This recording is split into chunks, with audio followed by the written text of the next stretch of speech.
again everyone and welcome back to another Kantai Collection Figma review. And as you can see, this is number 242, Mutsu. A quick look around the box now, and as you can see through the front there, this is packed with stuff, so I can't wait to get this open. There's that picture on the left hand side of the box, there's the right hand side of the box, the top, and the bottom, and there are those pictures on the back of the box giving us a good idea of what this will be like once we get it out. And speaking of which, let's crack this thing open and see what we've got.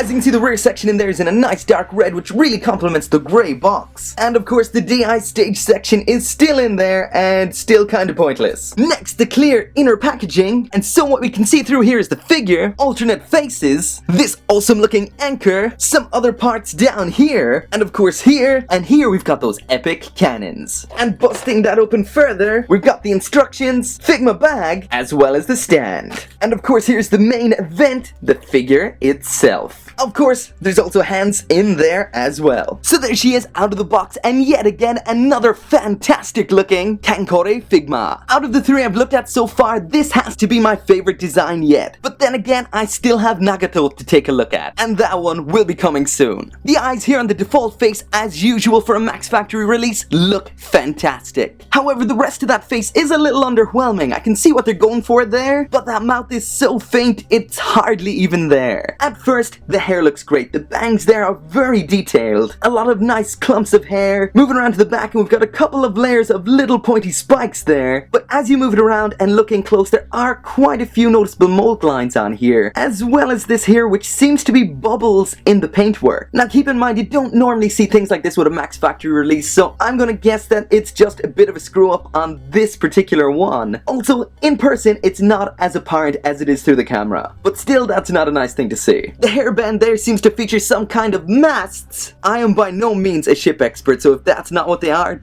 feel free to let me know. Moving down to the torso, and we can see some more of those ship-inspired design elements. Like this cool metallic collar here, these grey sections here, which run around to the back, and these are very nicely detailed. Her top there in a dark brown with reddish pink trim, as well as white around here on the front. As well as these tiny little details down here. The flesh tone in a very nice matte, but you will notice the joints here don't entirely match and kind of stand out just a little bit. I'm also digging these nice white gloves. Moving down to the skirt and more of these awesome ship-inspired parts. A nice metallic gold detail on the front, surrounded by a very fine circle of black. The skirt down here also in black, with this expertly applied white line around the bottom here. The folds sculpted in there look excellent as well. Now moving down to the legs, and it wouldn't be a Kantai Collection character without those red socks featuring some white stripes. And once again, we have those awesome rudder heels. Some more awesome mechanical aspects around the ankle, and again, these are in matte grey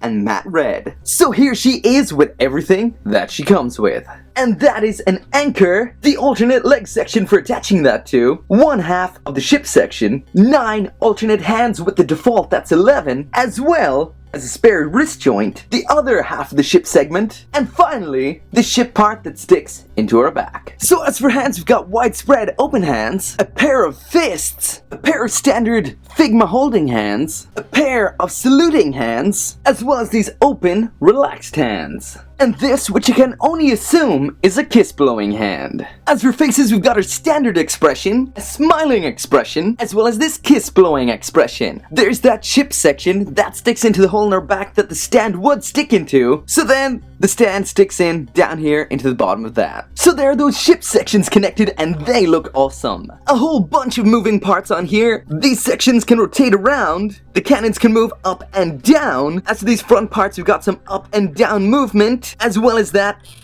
side to side. And these as well can move up and down. These can also rotate here at the hip at 2 points, here as well as in here, and that can move up and down there as well. So these ship parts have a lot of articulation. I'll point out that these parts can fall off quite easily. She just fell over there and that came right off. So be a little bit careful with that. There is the alternate leg, and using this we can attach the anchor, as you can see, that has an actual chain, so that will hang nice and naturally. Coil that around her leg twice like that, and then stick this little segment here into that hole, and there it is, just like it is on the box. So that is it for the review. Another fantastic Kancolle Figma by Max Factory. The Figma itself is fantastic, and the box is packed with some awesome accessories. Everything here is perfect, besides those issues with the paint on the hair. That might just be this one, and if you happen to own this, let me know in the comments if yours has this or not. It would be great to know if this is just an isolated case. So that is it for the review. As always, thanks for watching, and make sure to come back for more Figma reviews, and see you next time.